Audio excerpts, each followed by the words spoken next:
땅의 일부도 소유하지 못한 정말 나그네와 같은 삶을 살았습니다. 하나님의 약속이 있었음에도 불구하고 그 약속이 언제 이루어질지 모르는 그런 상황이었어요. 그런데 어떻게 합니까? 그냥 3대를 거치면서 그의 손자 야곱에게 하나님의 땅의 일부를 소유하게 됐고 정착하며 살게 되었다는 것을 보게 됩니다. 우리가 여기서 보면 하나님의 그 인도하심과 또한 우리가 하나님 앞에 했던 그 기도와 그런 것들이 사라지는 것이 아니라 여전히 계속 진행되고 있다는 것을 우리가 보게 되는 거죠. 하나님께서 우리들에게 주시는 꿈과 비전과 약속이 있죠. 어떨 때 보면 그 꿈과 비전과 약속이 내 때는 이루어지지 않을 수도 있습니다. 왜냐하면 하나님의 그 큰 꿈을 내 때 경험하지 못할 수도 있죠. 그렇다고 해서 그것이 온전히 사라지는 것은 아니다라는 겁니다. 하나님께서는 그 일을 이루시기 위해서 계속적으로 일을 하고 계세요. 어찌 보면 아브라함에게 그 주셨던 그 약속이 그나마 희미하게 이 야곱에게 이루어진 것을 보게 되는 것이죠. 또한 우리는 이걸 보면서 중요한 것은 내가 어디에 사느냐도 중요하지만 더 중요한 것은 내가 말씀 안에 머무느냐 언약 안에 머물면서 사느냐가 중요하다라는 겁니다. 형에서는 환경을 보고 환경을 따라서 가나안 땅을 벗어나서 살고 있지만 야곱은 조금 척박하고 불편하지만 그럼에도 하나님의 말씀이 머무는 곳에 머물고 있다는 것이죠. 이것이 복된 인생이라는 겁니다. 아브라함도 그랬죠. 가나안 땅에 기근이 들었을 때 하나님의 말씀은 여전히 가나안 땅에 있었어요. 근데 아브라함은 어떻겠습니까? 하나님의 말씀이 머물고 있는 가나안 땅을 벗어놓고 기근을 피해서 애굽으로 가려고 했죠. 근데 정작 애굽에 가니까 어땠습니까? 힘든과 어려움을 경험하게 됐어요. 그러니까 우리 인생에서 있어서 중요한 것은 내 상황과 환경을 보고 따라서 움직이는 것이 아니라 하나님의 말씀 안에 머물러 있는 것, 하나님의 언약 안에 머물러 있는 것이 우리에게 참된 복이다라는 겁니다. 2절에 보면 야곱의 족보는 이러하니라 라고 이야기해요. 보통 족보는 이러하다라고 하면 어떻게 나와야죠? 누구인지 이름을 이렇게 나와야 되잖아요. 그래서 첫째 아들 레아에게서 난 첫째 아들 루벤이요, 시므니요, 그렇게 나와야 하는데 그렇게 나오지가 않습니다. 단순히 이제 성경 저자가 단순히 그 혈통의 기록이 아니라 야곱의 이제 가문을 통해서 하나님이 이제 어떻게 다루어 가시는지를 기록하고 있는 거죠.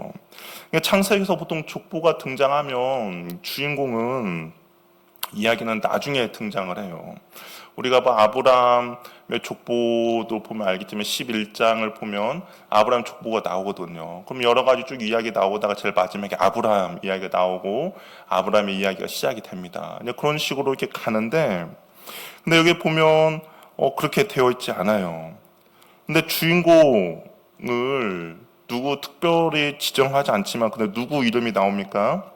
요셉이 이름이 나오잖아요. 그러니까 하나님이 아브라함의 가문을 통해서 하실 일이 있는데 그 중에서도 이제 누구를 통해서 하나님의 그 구원의 계획을 이루어 가실 것을 독자들이 예상할 수 있죠.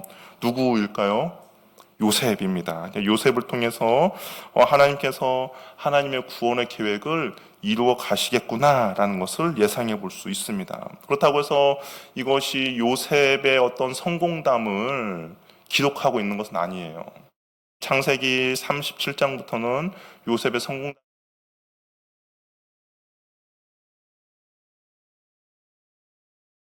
이루어 가는지를 기록하지만 근데 그 중에서도 이 요셉을 통해서 구체적으로 어떻게 이루어 말해주고 있다라는 겁니다. 근데 요셉이 등장하는데 요셉이 몇 살입니까? 17세, 17살입니다. 17살이면 어린이입니까? 아니면 장성한 사람입니까? 어떠세요? 17살. 지금은 17살이면 어릴 수도 있겠지만 당시의 문화나 보면 17살이면 그렇게 어린 사람은 아니죠. 근데 이 요셉의 그 행동을 보면 철부지 같다는 생각이 듭니다. 형들과 함께 양을 치러 가요. 근데 양을 치면서 당시에 뭐 양을 치면 이제 목초지를 찾아서 양을 치죠. 집을 떠나서 이복 형들과 함께 양을 치는데 형들이 잘못을 하니까 아버지 야곱에게 이제 이삭이 고자질을 하는 겁니다. 그러니까 아마 같이 양을 치지만 요셉이 하는 일은 형들이 어떤 잘못을 할까 그것들을 꼼꼼히 기록하고 있는 것 같아요. 이 말씀을 묵상하다 보니 저희 집을 보는 것 같습니다. 저희 막내가 형들의 잘못을 그렇게 고자질을 해요. 책상에 앉아서 뭐 공부를 한다고 하지만 다른 책을 보고 있거나 핸드폰을 보면 옵니다. 그래서 형아 공부 안 하고 있다고. 그리고 뭐 컴퓨터로 이제 그 인강을 이렇게 들어야 하는데 뭐 잠시 이제 애들이 뭐 컴퓨터다가 뭐 다른 거 보잖아요. 그럼 와요. 유튜브 보고 있다고 이릅니다. 또 이제 그 아이들 뭐 형들한테 맡기고 외출을 하고 오면 형들이 서운하겠던 거, 자기에게 서운하겠던 거, 또 형들이 잘못한 거, 그걸 다 오자마자 다 이야기를 해요. 우리가 그냥 어린애가 그러면 그럴 수도 있구나라고 생각하는데 지금 요셉의 나이가 몇 살이에요? 17살이죠. 그러면 형들의 잘못을 아버지에게 말한다면 형들 입장에서 어떨까요? 싫어하죠. 지금 저희 첫째, 둘째도 싫어합니다. 그 막내가 그렇게 하는 거 싫어하면 당연히 형들도 싫어할 거예요. 근데 요셉은 형들의 잘못을 덮어주고자 할 마음은 전혀 없습니다. 잠언 17장 9절을 보면 이렇게 기록되어 있어요. 우리 한번 잠언 17장 9절 한번 볼까요? 한번 읽어보도록 하겠습니다. 시작. 나는 사랑을 구하는 자요 곧을 거듭 말하는 자는 친한 벗을 이간지하는 것이나. 허물을 덮어준 자는 사랑을 구하고 근데 잘못을 계속 이야기하는 사람은 친한 벗을 이간질한다라는 거잖아요. 어찌 보면 요셉이 잘못을 계속 이야기함으로써 아버지와 그 형들을 이간질하는 것일 수도 있죠. 요셉은 허물을 덮어주는 사람이 아니었습니다. 사랑을 구하는 자가 아니에요. 허물을 거듭 말함으로 이간질하는 사람입니다. 그러면 요셉이 과연 무슨 용기가 있어서 이 형들에게 이렇게 할까? 걔가 뭐가 믿는 구석이 있겠죠. 근데 성경에서 그 믿는 구석이 무엇인지 이야기하고 있습니다. 우리 3절 말씀 한번 읽어볼까요? 한번 읽어보겠습니다. 시작.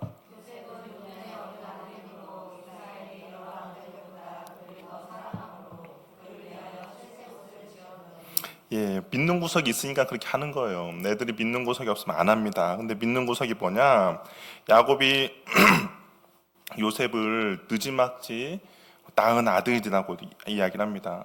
한 몇 살에 낳았을까? 뭐 계산해 보니까 약간 90살에 넣어서 낳은 늦둥이 아들이에요. 이게 사랑스럽죠. 근데 또 더 사랑스러운 이유는 무엇이냐? 요셉의 엄마가 누구이죠? 라헬입니다. 라헬은 야곱에게 있어서 첫사랑이죠. 정말 7년을 하루처럼 일해도 정말 지겨우지 않을 만큼 사랑했던 그 라헬에게서 난 아들이라서 더 특별한 사랑을 받았습니다. 그리고 그 사랑을 받고 있다는 것을 요셉 자신도 알았겠죠. 뭐 모르면 사람이 아니죠. 아버지가 나를 사랑하는구나 알았습니다. 주변의 사람들도 알게 해 주었어요. 어떻게 알게 해 주었냐? 요셉만 보니까 채색 옷을 입었다라고 되어 있습니다. 이 채색, 여기서 나오는 채색 옷이 어떤 옷이냐면 손목까지 덮이는 그런 옷이에요. 발목까지 내려오는 화려하게 수를 놓은 옷입니다. 근데 당시 이스라엘의 노동자들은 어떤 옷을 입었을까요? 이스라엘 노동자들. 여러분이 만약에 일을 한다, 그럼 어떤 옷을 입겠습니까? 일을 한다면 손목이 팔매가 좀 짧은 옷을 입어야 이게 자유롭게 일을 하잖아요. 당시에 활동하기 편하고 노동 뭐 양을 치거나 그런 사람들은 이 손목이 아니라 이게 어깨까지 옷을 입는 옷을 입었습니다. 그러니까 자유롭게 활동하는 옷을 입었어요. 긴 소매의 옷은 노동하는 사람이 입는 것이 아니라 주인들, 뭐 상속자나 아니면 통치자를 상징하는 사람도 입었습니다. 요셉이 채색 옷을 입었다는 것은 어떤 의미예요? 일을 하지 않고 관리를 하며 나아갔다라는 것을 이야기하죠. 그러니까 요셉의 했던 것을 한번 상상해 보면 긴 옷을 입고 형들이 일하는 곳을 이렇게 어슬렁어슬렁 다닙니다. 그리고 무엇을 볼까요? 일 잘하나 안 하나 감시를 하겠죠. 그 일을 잘하지 못하면 어떻게 할까요? 아버지께 이제 고자질을 하는 겁니다. 그러면 형들 입장에서는 요셉이 어떨까요? 얄밉죠. 요셉만 나타나도 짜증이 납니다. 그래서 요셉을 죽이고자 형들이 요셉을 죽이고자 할 때 꿈꾸는 자가 오는도다 하면서 요셉을 죽이고자 제일 먼저 한 것이 뭔지 아십니까? 요셉 옷을 벗겼습니다. 얼마나 요셉이 그 하는 일들이 이게 꼴보기 싫었으면 오자마자 옷을 이렇게 벗기면서 요셉을 죽이려고 했겠어요. 또 형들은 요셉에게 보니까 편안하게 말을 할 수가 없었다라고 이야기합니다. 여러분 만약 직장을 다니는데 직장에서 어떤 낙하산이 있다고 해보세요. 회장이나 사장님하고 직속 이렇게 신임을 받고 있는 사람이 있다고 합시다. 그러면 그 사람하고 어떻게 편하게 이야기를 할 수 있을까요? 없죠. 말 실수 한마디 하면 그 말이 회장에게 들어가고 또 잘못된 걸로 인해서 책망 받으니까 할 수 없죠. 형들도 마찬가지예요. 형들도 사절에 보니까 그에게 편안하게 말할 수가 없었다라는 겁니다. 이게 편안하게 말하다는 것이 샬롬이라는 단어를 사용을 했거든요. 히브리 사람들에게 있어서 이 샬롬은 그냥 일상적인 인사잖아요. 우리도 주일학교 다니면 뭐 많이 배우지 않았습니까? 뭐 샬롬 뭐 이야기 인사하는 것처럼 그냥 누구나 편안하게 대화할 수 있는 그것임에도 불구하고 그렇게 하지 않았다라는 겁니다. 그런데 안 그래도 이게 미운 털이 박혔는데 요셉이 더 미워하는 상황이 발생하게 됩니다. 어떤 상황이냐? 요셉이 꿈을 꿨어요. 근데 이 꿈이 하나님께 주신 꿈이었습니다. 뭐 요셉이 꾸고 싶다고 해서 꾼 것이 아니에요. 하나님께 주신 꿈입니다. 하나님께서 주시는 꿈은 선명하죠. 그리고 확실합니다. 만약 여러분들이 이렇게 잠을 자고 일어난 어떤 꿈이 꾼 것 같다. 근데 꿈이 흐릿해. 뭔가 내가 어디를 간 것 같은데 어딘지도 잘 모르고 그랬다. 그러면 개꿈이라고 할 수 있는데 하나님이 주시는 꿈은 선명합니다. 어떤 꿈을 꿨는지도 선명하고 어떤 일이 일어난지도 선명해요. 근데 요셉이 꿈은 선명했어요. 근데 선명하고 그러니까 그냥 뭐 지나친 꿈은 아니었겠죠. 하나님 주신 꿈입니다. 근데 요셉이 그 꿈을 형들에게 들려주고자 해요. 6절에 보니까 요셉이 그들에게 이르되 청하건대 내가 꾼 꿈을 들으시오라고 해요. 그럼 어떤 뉘앙스가 느껴집니까? 형들에게 가서 내가 꾼 꿈을 들으세요라고 하면 형들 입장에서는 지금 어떤 뉘앙스가 느껴져요? 여러분이 이 성경을 보았을 때 형들 입장이다 생각하시면 형들은 별로 관심이 없는 거예요. 네가 뭐라고 하든 관심이 없습니다. 미워하는 사람이 옆에 와서 이야기를 하면 그 이야기조차 듣기 싫잖아요. 그런데 와서 자기의 꿈을 계속 들어보라고 간청하고 있는 거예요. 요셉이 형들 있는 곳에 와서 내가 꾼 꿈을 들려줄게 제발 들어봐. 자신이 꾼 꿈을 자랑하고 싶어 애타는 모습이 이 문장 안에 들어 있습니다. 그러면서 꿈 이야기를 해요. 우리 7절 말씀 한번 읽어볼까요? 7절 읽어보겠습니다. 시작.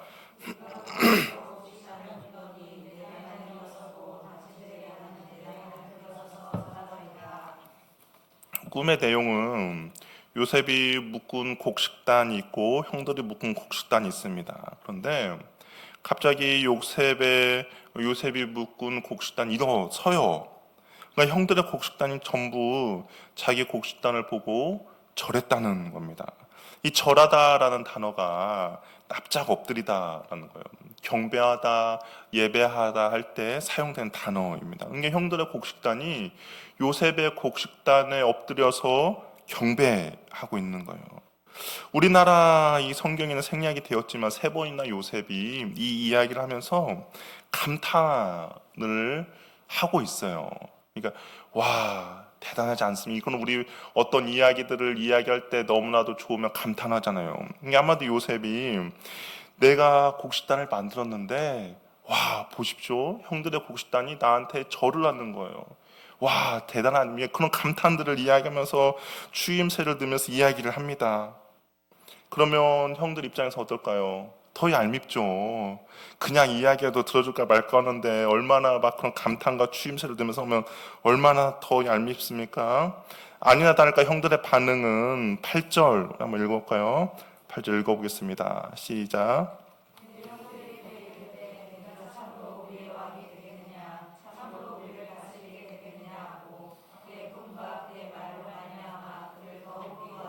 어떻게 합니까? 더욱 미워하는 거예요. 근데 더욱 미워하는데 자세히 보세요. 꿈의 내용도 기분이 나빠요. 형들이 동생의 그 볏집에 곡식단에 저런 기분이 나쁘죠. 그런데 여기 가만히 보면 뭐가 더 기분이 나쁜 거라고 표현합니까? 꿈도 나쁘지만 그의 말이라고 되어 있어요. 그렇죠? 8절에 보면 그의 꿈과 그의 말로 말미암아 이 말을 요셉이 얄밉게 했다는 겁니다. 막 감탄사 듣고 추임새 듣고 뭐 이랬습니다라고 한 거예요. 이게 더 기분이 꿈도 기분이 나쁜데 그가 하는 말의 모양새가 더 기분이 나쁘게 됩니다. 근데 여기서 이제 그치지 않아요. 상황이 이렇게 되면 좀 눈치라도 있으면 요셉이 눈치 좀 챙기고 이제 그만해야 하는데 또 꿈을 꾸게 됩니다. 이번에는 어떤 꿈을 꾸냐? 해와 달과 11별이 자신에게 절하는 꿈을 꾸게 됩니다. 해와 달, 그러니까 아버지와 어머니, 그리고 자기 형제가 자기 포함 12명인데 자신을 빼면 11명이잖아요. 11명이 자신에게 또 경배했다는 겁니다. 이 비슷한 꿈을 두 번이나 꾸었다는 것은 확실히 그 꿈이 이루어진다라는 하나님의 뜻이거든요.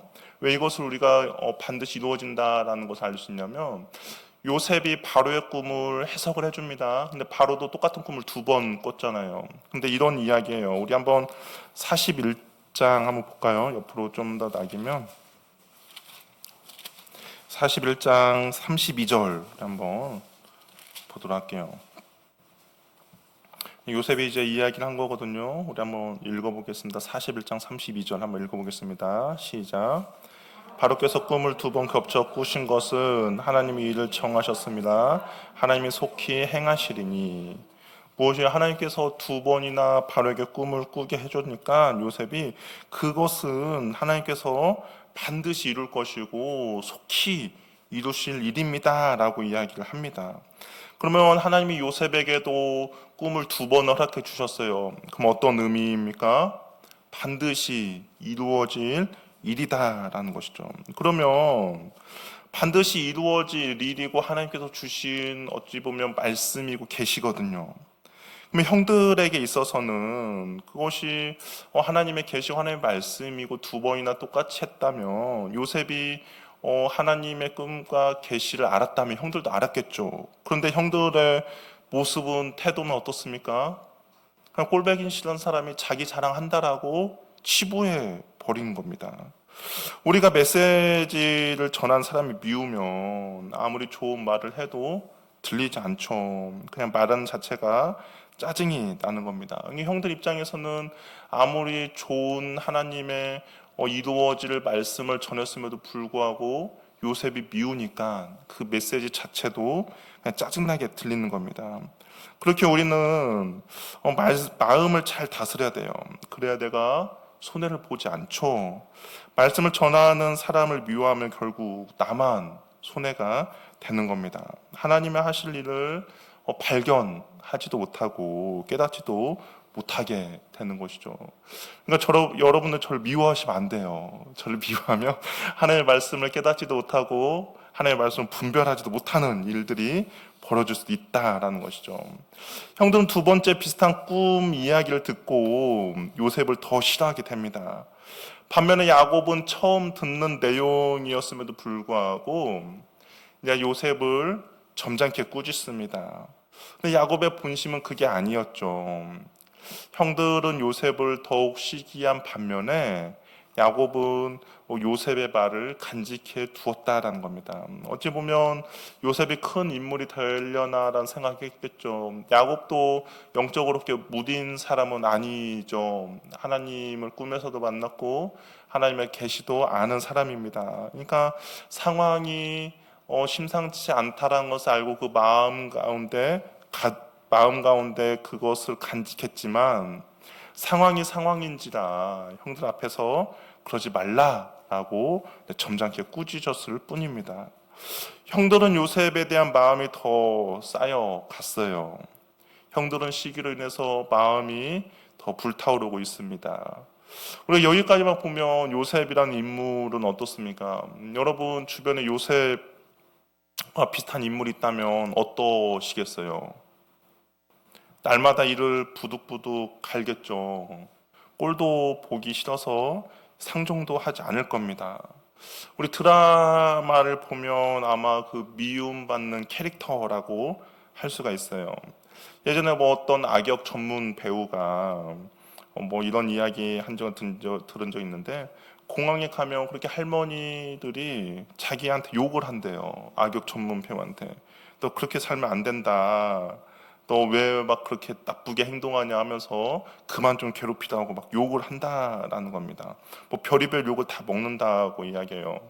요셉의 캐릭터도 만약에 드라마나 영화로 한다면 별반 다를 바 없어 보여요. 17살이면 적은 나이는 아니죠. 근데 자기 중심적이고 전혀 배려심도 없고 이기적이며 정말 철부지 같은 그런 모습입니다. 창세기 37장부터 50장까지는 어찌 보면 요셉의 이야기거든요. 하나님의 큰 구원의 그림 안에 하나님께서 요셉이라는 인물을 사용하시고 하나님의 큰 뜻을 이루어 가십니다. 그렇다면 오늘 본문이 우리에게 주시고자 할 핵심은 무엇인가? 하나님께서 당신의 그 큰 구원의 계획을 이루어감에 있어서 야곱의 12아들이 있음에도 불구하고 요셉을 선택하셨다는 것은 하나님의 그 큰 뜻을 이룸에 있어서 요셉을 선택했다는 것은 요셉이 어떤 잘남이 아니다라는 거죠. 형편없는 철부지임에도 불구하고 하나님께서는 그 요셉을 선택하셔서 하나님의 그 구원의 계획을 이루는 도구로 세우셨다라는 겁니다. 우리는 뭐 정확히 이유는 알 수는 없잖아요. 하나님께서 왜 요셉을 선택하셔서 그 구원의 계획을 이루어 가시는가? 우리가 뭐 생각해 보면 차라리 예수 그리스도의 족보에 있는 유다를 선택할 수도 있잖아요. 하나님은 그렇게 하지 않았습니다. 우리가 한 가지 알 수 있는 것은 하나님의 그냥 전적인 은혜라는 것이죠. 요셉이 이렇게 형편없는 사람이었지만 하나님께서는 요셉을 선택하셔서 이스라엘 구원의 역사를 이루는 큰 그림이 이루어지게 하셨습니다. 형편없는 사람을 통해서 구원의 통로로 사용해 주신 하나님의 은혜에 우리는 그걸 감사하고, 그리고 그 꿈을 간직한 채만 요셉은 가만히 있지 않았어요. 왜냐, 요셉의 일생을 보면 요셉이 애굽으로 팔려가지 않습니까? 그런데 요셉이 그 애굽으로 팔려가고 억울하게 종살이를 하고 자신의 억울함들이 많이 있을 때 그냥 불평과 불만으로 하면서 그의 인생을 버린 것이 아니라 어떻게 합니까? 그 매일의 삶 가운데서 그가 했던 것은 하나님과 동행하며 하나님을 경외하며 살아갔다라는 것이죠. 하나님의 선택받은 도구답게 자기 스스로를 바로 세우는 훈련의 과정을 거치게 됩니다. 그리고 하나님께서는 결국 그 요셉을 통하여서 하나님의 큰 뜻을 이루어 가시는 것이죠. 우리도 마찬가지죠. 하나님께서 많은 사람들 중에서 우리를 하나님의 자녀로 삼아 주셨어요.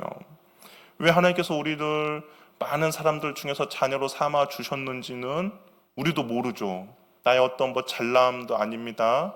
여전히 우리는 요셉처럼 독선적이고 자기 중심적이고 전혀 배려도 없고 이기적인 그런 사람이에요. 그런데 하나님의 큰 구원의 계획 가운데 우리를 값없이 택해 주셨고, 그리고 우리를 하나님의 그 구원의 계획을 이루어가는 통로로 사용해 주시는 겁니다. 그러면 우리도 마찬가지죠. 하나님의 그 크고 놀라운 구원의 계획 가운데 하나님께서 나를 사용하시고 나를 그 구원의 통로로 인도해 가신다면 우리가 해야 될 건 무엇입니까? 매일의 삶 가운데서 하나님을 경외하며 매일의 삶 가운데서 우리가 하나님의 그 구원의 통로가 되는 훈련의 과정을 거치게 되어야 한다라는 것이죠. 여전히 세상에서 보면 우리보다 더욱더 도덕적인 사람도 있죠. 윤리적인 사람도 많이 있습니다. 그런데 하나님께서는 많은 사람들 중에서 우리를 콕 집어서 자녀 삼아 주셨어요. 하나님의 구원의 계획을 이루어가며 우리를 통로로, 그리고 축복의 통로로 우리를 사용해 주시는 것이죠. 우리도 그렇다면 매일의 삶 가운데서 주님을 경외하며, 그리고 매일의 삶 가운데서 주님과 동행하며 나아가는 것이죠. 요셉이 어떤 의지가 있어서 자신의 홀로 그 하나님의 언약의 통로가 될 만큼 의로운 사람은 아니었습니다. 그런데 어떻게 합니까? 하나님이 요셉을 그렇게 만들어 가셨죠. 우리 야곱도 한번 생각해 보고 싶다. 야곱도 하나님께서 하나님의 그 구원의 계획에 있어서 야곱도 통로가 있어요. 통로가 되었죠. 근데 어떻게 합니까? 야곱도 이기적이고 속이는 자였어요. 근데 하나님께서 그 모든 상황 가운데 그 야곱이 축복의 통로가 될 수 있도록 인도에 가셨죠. 그러면서 그 안에서 다듬어지고 만들어지고 하면서 그 구원의 통로로 사용해 주십니다. 우리도 그럴 수 있죠. 하나님께서 우리를 그렇게 다듬어 가시고 또 우리를 그 믿음의 통로로 사용하시길 원하십니다. 그렇다면 우리가 해야 될 것은 무엇입니까? 그 주님 앞에 믿음으로 반응하며 나가는 것이죠. 요셉은 결국에 하나님께서 요셉을 통하여서 구원의 길을 이루십니다. 근데 요셉이 성숙하고 성장했다는 것을 우리가 언제 엿볼 수 있습니까? 나중에 형들이 요셉에게 왔을 때 형들이 두려워하죠. 형들이 혹시 요셉이 우리를 죽일까에 대한 근심과 걱정이 있습니다. 근데 요셉이 뭐라고 이야기합니까? 당신들은 나를 해하려 하였으나 하나님께서는 나를 먼저 당신들보다 보내서 이 일을 준비했다라고 고백을 하는 겁니다. 그거 보면 힘든과 어려움의 상황 가운데서도 요셉에게 갖고 있었던 하나님에 대한 그 믿음, 하나님을 경외하며 나아갔던 것이 결국엔 이런 고백을 만들었다라는 겁니다. 하나님이 근데 그런 사람이 되도록 만들어 나가신 것이죠. 저 여러분에게도 그러한 은혜가 있기를 바랍니다. 하나님께서 우리를 택해 주셨어요. 근데 왜 택해 주신 이유는 모릅니다. 그러나 한 가지 확실한 것은 하나님의 구원의 통로로 저와 여러분들을 사용하길 원하시는 것이죠. 우리를 통해서 하나님의 구원의 계획이 있어요. 하나님의 그 언약의 통로로 우리를 사용하기를 원하십니다. 그렇다면 우리가 매일의 삶 가운데서 그 하나님의 인도함을 잘 받으면서 주님을 경외하며 나가시길 바랍니다. 하나님께서 우리를 불러내시고 자녀 삼아 주시고 너희들의 인생 네가 알아서 살아라 라고 하지 않습니다.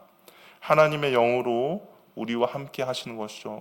성령을 통하여서 우리가 하나님의 사람으로 빚어지도록 만져지도록 우리를 인도해 가실 것입니다. 그렇기 때문에 우리는 하나님의 자녀답게 우리 자신들을 그 인도함, 성령님의 인도함으로 잘 가꾸어 나가는 은혜가 있기를 바랍니다. 비록 우리 한 사람 한 사람 보잘것 없는 인생, 철부지 같고 천방지축 같이 살았다 할지라도 요셉을 통해서 하나님 자신의 역사를 이루어 가신 하나님께서 저와 여러분의 인생 가운데도 개입하셔서 하나님의 크고 놀라운 구원의 계획을 이루어 가시고자 하는 것이죠. 저 여러분들이 그 주님의 구원의 계획 가운데 귀하게 쓰임받는 또한 축복의 통로가 되는 은혜가 있기를 바랍니다. 그러기 위해서 우리가 하나님을 경외하고 하나님을 신뢰하고 또 어떤 고통과 연단의 그 과정 가운데 있을지라도 주님을 언제 믿고 나아간다면 주님께서는 그 구원의 통로로 쓰임받을 수 있는 우리의 믿음을 그렇게 잘 다듬어 나가게 될 것입니다. 그런 구원의 통로로 사용되는 저와 여러분이 되기를 바랍니다. 함께 기도하겠습니다. 이 시간 기도할 때 요셉도 정말 볼 것 없는 우리와 같은 그런 인간이죠. 그럼에도 불구하고 하나님께서는 요셉을 택하셨어요. 그리고 하나님의 구원의 계획을 이루어 가십니다. 시간을 때 하나님, 우리도 부족하고 연약합니다. 그러나 주님께서 우리를 택해 주셨고 또한 구원의 통로로 우리를 사용하길 원하십니다. 내가 주님 안에 하나님을 경외하며 주님과 동행하며 주님의 뜻을 이루는 귀하고 복된 그릇으로 사용해달라고, 통로로 사용해달라고. 혹시 내가 주님의 그 뜻을 이룸에 부족함이 있다면 하나님 그 뜻을 온전히 이룰 수 있도록 나를 연단시켜 주시고 나를 다듬어 주셔서 하나님의 크고 놀라운 구원의 은혜를 누리는 도구가 될 수 있도록 나를 붙들어 달라고. 요셉이 스스로 믿음의 사람이 된 것이 아니다. 하나님께서 곁에서 요셉에게 힘 주시고 지혜 주시고 붙들어 주셨던 것처럼 우리의 삶 가운데도 개입해 주시고 붙들어 주시고 인도해 주셔서 하나님의 그러한 구원의 통로, 구원의 도구가 될 수 있도록 나를 사용해 달라고 우리 한번 같이 기도하고요. 또한 하나님의 그 사랑으로 우리 이웃들을 허물을 덮으며 나아갈 수 있는 은혜를 허락해 달라고. 아까 잠언의 말씀에 있는 것처럼 사랑은 다른 사람의 허물을 덮는다라고 이야기합니다. 하나님, 내가 내 옆에 있는 지체들의 허물을 자꾸 들춰내서 이간질시키는 것이 아니라 지혜롭게 덮어줘서 하나님 그 사랑이 더욱더 빛나게 하는 그런 공동체의 통로가 될 수 있도록 나를 사용해달라고. 또 우리가 하나님의 말씀을 들을 때 어떤 사람들은 그 말씀을 깨닫고 분별해서 하나님의 명확한 메시지를 받아들이고 간직하는 반면에 또 어떤 사람들은 주님의 말씀하셔도 말씀을 깨닫지 못하고 영적으로 어두움에 빠져 있는 경우가 있습니다.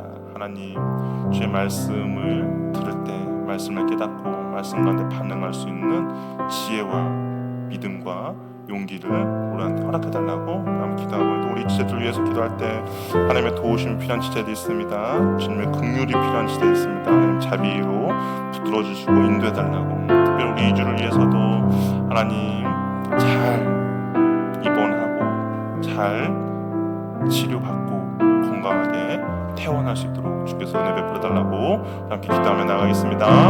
할렐루야. 하나님 아버지 감사합니다. 하나님, 우리는 부족하죠, 연약하죠, 여전히 철부지처럼 철없는 행동을 할 때도 있습니다. 그럼에도 불구하고 주님께서 우리를 자녀 삼아 주셨습니다. 하나님의 자녀 삼아 주셔서 기쁘게 통로로 사용하시고 구원의 계획을 이루어 가시며 주님의 돌보신 은혜 가운데 우리를 사용하시기를 원하시오니 하나님, 내가 그 주님의 도움에 잘 사용되어지며 하나님 축복의 통로가 될 수 있도록 나에게 은혜 베풀어 주시고 나와 함께하여 주시옵소서. 내가 매일의 삶 가운데서 주님을 경외하며 하나님 주님과 동행하며 하나님 뜻 안에 잘 머무를 수 있도록 도와주시고, 설령 내가 원하지 않는 그곳에 있어도 불평과 불만과 원망이 아니라 여전히 나와 함께하시고 여전히 나를 통하여서 그 일하시고자 하는 그 주님을 믿고 신뢰하며 나갈 수 있는